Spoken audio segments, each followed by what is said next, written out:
It's another off season for LSU, and that means the Tigers have probably lost just about as much talent to the NFL as anybody in the country, but then they also bring in just about as much talent as anybody in the country on February signing day. We bring in Josh Parcell, ESPNU producer, to talk about the LSU Tigers.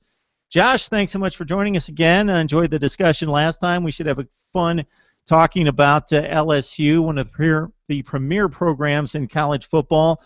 But if they don't get this situation sorted out at quarterback, they're going to have difficulty. Zach Mettenberger, one of the best in the business, his senior season at least, when he kind of put it all together with Beckham Jr. and Landry at wide receiver. But now they got Anthony Jennings, who's had the job, but he's like a 50% passer. They do not throw the ball well. Brandon Harris has got the ceiling, but he hasn't come through. They've not trusted him to take the reins. So set up the quarterback position for us. Yeah, I mean, it all comes down to quarterback for LSU. There's a lot of talent around them. They've got great skill position players. They've got a good defense that's they'll be much better this year than it was a year ago, certainly more experience. So if they can find a quarterback between Harris or Jennings, if one of those guys can take that leap, LSU's a national championship contender. They really are. They always recruit well. They've got one of the best coaches in the country. I mean, Les Miles has been there before, and despite the recent struggles in the last couple of years, they've kind of been going downhill.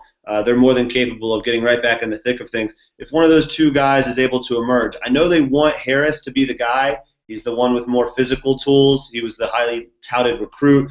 Expected a little more out of him last year than they got. He only started one game and didn't play at all really the last 7. So Jennings never really took the job. It was just that Harris couldn't take it from him. So we'll see how that plays out this spring. It sounds like they're still up in the air. They can't really decide on a guy, and they've got some time, but I'm sure Miles and Cam Cameron, the offensive coordinator, would have liked to see one of those guys, probably Harris, emerge a little more than he has so far. As you well know, Josh, this is never going to be a program under Les Miles where they're throwing the ball all over the field a la Baylor or Oregon or somebody like that, but they need efficiency and they need chunk yardage, and usually with the athletes they have on the perimeter, they're able to do that. So they need to turn some of these 8 for 22 passing days into more like 13 or 14 out of 22, no picks, and hit on the big play. So that's really the difference for LSU in the passing game. Not going to throw it statistically where they wow people, but need to get the big plays to the guys that you mentioned. Leonard Fournette, and I know it happens more often, Josh, these days where these freshmen come on the scene and they're ready because the competition at the high school level is so good, and at the quarterback position they're prepped with all these camps and they're ready to go to a certain extent. But just to see his physical prowess and for him to be able to step in as a freshman and be a workhorse right out of the gates, pretty impressive. And then the kid Malachi Dupree has a chance to be a star on the outside. Yeah, they had a heck of a recruiting class last year, a lot of young guys playing, and Fournette was a guy that I thought could have won the Heisman last year. He was actually my pick before the season. I thought we were going to make it 3 straight freshmen, but it didn't quite happen. He kind of grew into the role a little bit. The first month, 6 weeks of the season, he was still inconsistent. He would show the signs, the flashes of what we thought he would be, and really it wasn't until the second half of the season that he became that dominant workhorse you talked about, and he ended up breaking the 1,000-yard barrier, had a couple big games in the last 2 games of the season, great in the bowl game against Notre Dame, had a 1 long touchdown run that, again, I'm sure has Tigers fans excited about this coming season. But he's a guy that they're going to have to rely on because of the quarterback issues we talked about. He's going to have to be a workhorse. They lost a couple of the guys behind him, McGee, some of the Hilliard, the other guy. So it's going to be on Fournette's shoulders to really carry LSU, especially early in the season. If they're going to have these quarterback issues, if they persist into week 3 and 4 of the year, they've got some tough games early in the season. They can't really afford to lose. So they're going to really rely heavily on Fournette. And I think he can carry them, but the pressure is certainly there on him.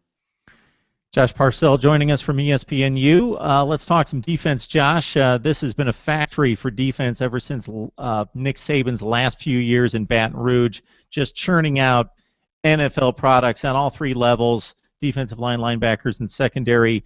Again, like I said off the top, they lose chunks to the NFL each and every season as well. They do lose John Chavis, one of the best in the business. Kevin Steele comes in to take over the defense. So your broad picture look at the LSU defense this season. Yeah, well, like you said, defense has always been a calling card for them. Losing John Chavis is a huge loss. That guy is a terrific defensive coordinator. He was lured away by Texas A&M, and I can't blame him. They've got a much better offense, and especially in the last few years, than LSU has had. So to pair those two together is going to be tough. But LSU has some good young talent. Chavis left behind a 4-3 defense. Kevin Steele, the new defensive coordinator coming from Alabama under Nick Saban, likes to operate more of a 3-4 system, but it sounds like they're going to go with a multiple front. And that's good because they've got a lot of athletes that they can move in multiple positions. Kendall Beckwith is a guy that really emerged last season as a potential All-American, and he's going to be the face of that defense this year. And they've really got to try and establish a pass rush this year because if you look at LSU over the last decade, I mean, think of all the guys that they've had come off that defensive line that have just been absolute studs in the NFL and in college. They haven't had that guy in the last 2 to 3 years. They're trying to find who's that next star on the defensive line, and that's why Ed Orgeron is there. We remember Coach O from USC a few years ago, and he's been a terrific position coach for a long time. He's had his struggles as a head coach, and some people thought maybe he should have been the guy at USC, but nobody's doubting his ability to coach the defensive line and to recruit. So they should be fine. They were the #1 team in the league last year in total defense, and I think that they'll be up and near the top again this year. And Coach O back in the division, of course, was the Ole Miss head coach before going out to USC and being a position coach before he took over the head coaching job at the end of the season for Lane Kiffin.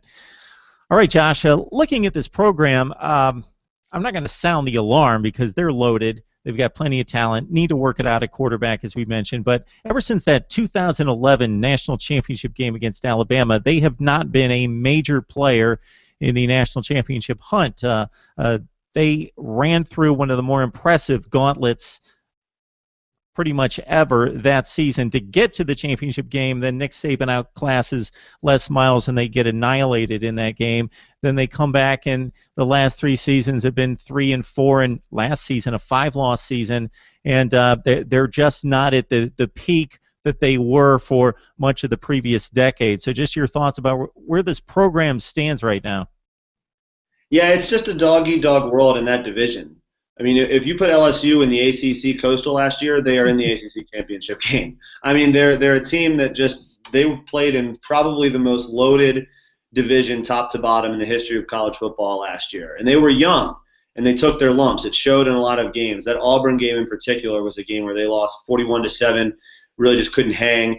And they went through a lot of learning experiences last year, should help them this season. The fact of the matter is you got to look at the influx of coaching in this division over the last 4 or 5 years, and the bottom of the league has caught up to the likes of Alabama and LSU. Even Alabama has had some very tough games that they've had to pull out at the end against the likes of Ole Miss, who they lost to last year, Mississippi State. Some of those teams all of a sudden now with Dan Mullen, Hugh Freeze, Brett Bielema, these guys know how to run programs, and that SEC West is just so loaded that it's going to be really hard. It makes what Alabama has done all the more impressive for them to stay at the top because everyone else has fluctuated from 2nd or 3rd all the way down to 6th or 7th. So, yeah, the pressure is always going to be there for LSU, but the fact of the matter is it's just really, really tough to win 10 games or 11 or more in that division now, no matter who you are.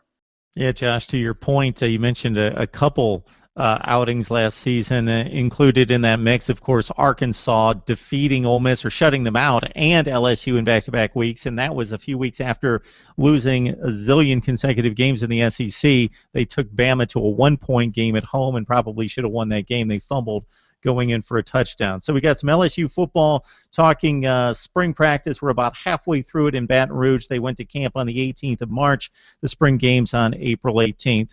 Josh Parcell joining us from ESPNU. Josh, it's always a joy to talk some college football with you. You as well. Thanks a lot, Mark.